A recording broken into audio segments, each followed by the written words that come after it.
Assalamualaikum warahmatullahi wabarakatuh. Ramadan dan Nabi Yusuf adalah dua hal yang mungkin bisa kita ambil pelajarannya.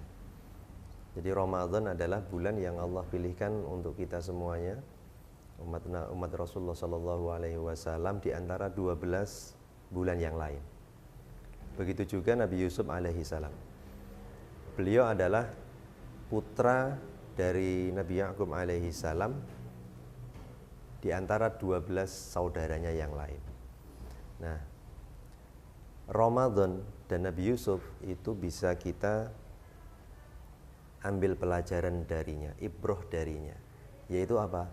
Yaitu ketika Nabi Yusuf alaihissalam setelah bertahun-tahun mengalami ujian, dikucilkan oleh saudara-saudaranya, dibuang di sebuah sumur, kemudian diangkat anak dari seorang menteri pada zamannya.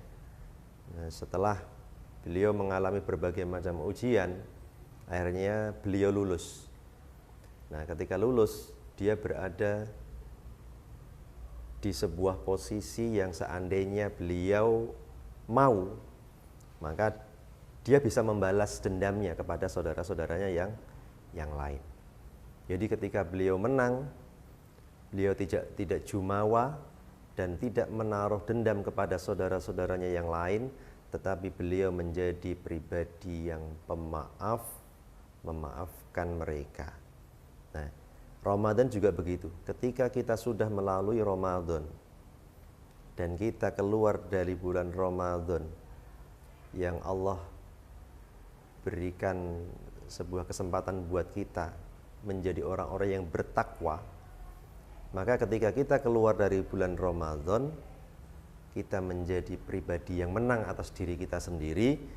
Kemudian setelah menang, maka sifat yang muncul dari kemenangan karena riyadhah bulan Ramadan itu adalah menjadi pribadi-pribadi yang memaafkan, mudah memaafkan orang lain. Demikian, Assalamualaikum warahmatullahi wabarakatuh.